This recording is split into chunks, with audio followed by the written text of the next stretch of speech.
Jim Edwards here for the MMA Latest Daily. I'm joined here today by ONE FC's welterweight champion, Ben Askren. Ben, how are you doing today, my friend? I'm doing good. We're actually just getting our first snow of the year. I'm looking out the window right Flipping it. We actually have some snow on the ground. It's December 28th, so it's pretty rare that it goes this long in Wisconsin without getting any snow. So supposed to be a lot today. Maybe snowed in. Not sure yet. We'll see. A few days too late for Christmas, but you can't count on that thing. Yeah, we did not have a white Christmas. It was about 55 degrees out, so it's been a really strange winter for us. Cool. So, I mean, where better place to start? I mean, we were all expecting to see you compete a few weeks ago at ONE FC Pride of Lions. Obviously, your opponent, Luis Santos, missed weight, and then from what we can see, he refused to take any of the catch weights that you were sort of offering at the time. Can you sort of just once and for all clear up what exactly happened there, just once for all? Yeah, I mean, I put the most definitive video I could up on my Facebook page. It's like 6.5 minutes, so I'm not going to go through 6.5 minutes again. No. But yeah, and at the start he didn't make weight, so he didn't take care of his part of the bargain, what he was written down in the contract. And then obviously, second of all, he failed on multiple attempts to make any effort towards making the fight happen. Yeah. It was really bizarre, really strange. It never kind of been anything a part of something like that or anything like that. So it was really weird. Yeah. So, I mean, are you done with Luis Santos now? Are you just done trying to make that fight happen, or would you consider possibly trying to put it together again?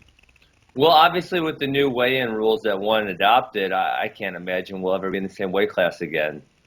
Yeah, I mean, let's get into that straight away. I mean, Sure. obviously, those are some massive changes.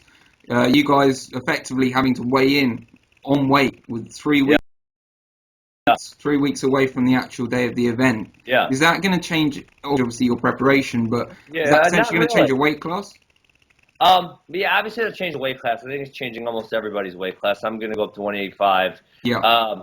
I have walked around as small as, say, 175 when I made 163 for the Olympics for wrestling, because that was the weight class. Yeah. And then, I do have some experience with something similar to this, because college wrestling is a 1 hour weigh-in, meaning you weigh in 1 hour before you compete. And so in a system like that, you really can't dehydrate too much because you will perform terribly.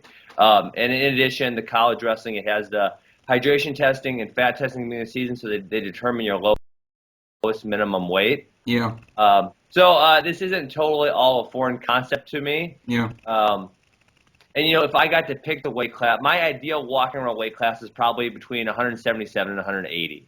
Right. That would be if I got to pick it, that would be about perfect. So 185 is a little bigger than perfect for me, but I can make it work. That's no big deal. I walk around 183 to 185, and the reason I do that is because that's where I can comfortably cut to 170 from. Dehydration. So, it's not gonna be much different for me. It'll be kind of weird not having that dehydration the week of. It'll feel kind of weird. Yeah. But at the end of the day, I think it's a positive step. I don't know if they nailed it on the head the first time. No. For me, looking through it, I don't see a way that people can beat the system. Those hydration tests, they don't joke around. I've had to pass a lot of them for the wrestling, like I said, and they're really strict. They really are. So, I don't see a way a guy could beat the system in this case. Yeah, I mean, did this come out the blue for you, or were you aware that ONE FC were kind of looking into maybe changing the system? They had something, they told me something was coming down the pipe. They didn't tell me exactly what it was going to be or how it was going to affect me. So I kind of knew something was coming, but didn't really have an idea of what exactly it was going to be. Yeah. But like I said, I think it's a forward step for mixed martial arts, because there has been a huge amount of issues this year. And at the end of the day, if we're all fighting someone our own size, right? Yeah. It's not like I have to fight at my walking around weight and my opponent can dehydrate. That's not the rules, right? The rules are we both have to abide by this standard. So like I was talking to one of my wrestling coaches at my academy about the other day. He was like, oh, and he was all upset about it. I'd have to fight so big guys at 170 if I fought, blah blah blah. And I'm like, yeah, but you weigh 170. And they're going to weigh 170, and they can't dehydrate. Well, I'm like, well, can you make 155 walking around? And he said, no. I'm like, well, then what's the issue? Yeah. Right? Yeah, I get that. Yeah. And there's not a way for one guy to cheat the system, which maybe there is, but looking at it, passing the hydration test is going to be tough. Multiple weightings is going to be tough. I don't see how someone's going to do it. Yeah. It can be very challenging for them. So as long as we're fighting someone our own weight, it's really better for us, right? I've accepted the dehydration as part of my life, and that's what it is, right? Because this is the profession I chose, and that's what I do, and that's what I've done, even in my wrestling career. But now, obviously, not having to go through that, it's miserable. For 24 hours, it's miserable. It sucks. And, and then before that, in the weeks, you got to diet to make sure your weight's going to be just right so you can make it, because you don't want to leave yourself, the opportunity to pull a Johnny Hendricks or a Kelvin Gastelum and start way too high and then not even get freaking close to the weight class. So you diet to make sure you're at the right spot, and then 24 hours is just you're miserable. And so now to take that away, I think it's nice. I think it's great for the safety of the athletes. I think it's great for the longevity of the athletes. So overall, I think a really good move. And like I said, I think you're gonna have sometimes people hate change even if change is good. Yeah. That's just how it is. Yeah, of course. I mean, I guess starting at 185 must open maybe a potential load of new opponents up for you. Is there anyone you've kind of got your eye on that you're... Not really, because everyone else has to move too. You're gonna have to see. You're gonna have to see how it plays out, aren't you? I guess. I'm changing weight classes, but I'm really not. Yeah. Right? Because what 170-pounder literally weighs 170 when they're walking around? I don't know any. I mean, honestly, if you took a lot of the UFC guys, there's a decent amount of them that would struggle to walk around at 185. Yeah, no, I mean, I think I saw McGregor the other day. He posted something where it said he was wearing 172, like away from McGregor.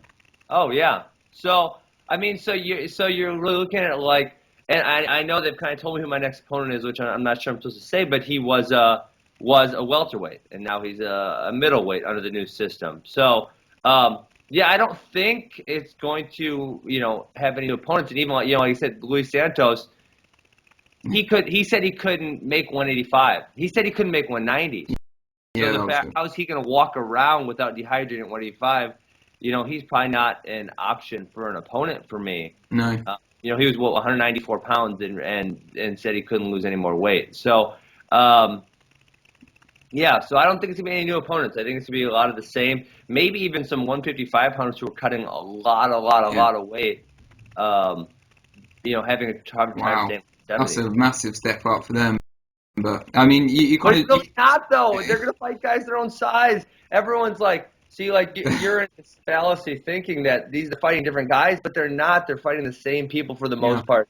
And you're fighting people your own weight, and a lot of people aren't wrapping their head around that, and they're having issues because this is just. Listen, I've been cutting weight. I remember I just told the story the other day when I was in 8th grade, and I'm not saying I'm proud. So 8th grade, 14 years old. I wrestled 110 pounds. For a regional tournament. And so in wrestling, when you're regional, you qualify for the state tournament, and you guys have to wrestle the same weight class that you wrestled. So I wrestled 110, and the next week there's a tournament. There was 1 week in between, and the tournament in the week between, I weighed 123 when I was 14, and I made it back to 110, and I was thinking, like, holy crap, that's insane. Like, I really did that when I was 14 years old. Yeah. So, I mean, I've been doing this since some of these fighters were in freaking diapers. But at the end of the day, we're going to fight people that are our own size. We're going to have to do without the misery of weight cutting. And some people are in between. Say a 170-pounder made weight from 190 to 170 by dehydrating. They're going to say, "Whoa, 205, man." Heavyweight? No, you can bring your body weight down 5 pounds, right? Like I said, of course. Right now I walk around at 185, but when I was making 163 pounds for the Olympics, I walked around at 175. Right. So our walking around weight it's variable, right? We can add muscle, we can subtract muscle, we can lose fat, we can gain fat. So our walking around weight is variable. It's not as quickly variable. You can't like drop 10 pounds walking weight in a day like you could dehydration. Yeah. But it's definitely variable. So some people might be caught in the middle today, but in 6 months from now, they're going to be at a comfortable place wherever it is. Yeah, it's obviously going to be a massive eye opener for us when this all does really start. And obviously, you kind of dropped there a minute ago that you have got your next fight booked. Is that anything you can share with us when that's going to be? I don't have the bout agreement signed. They have roughly given me a date and an opponent. So yeah, but I can't share it till they do. Yeah.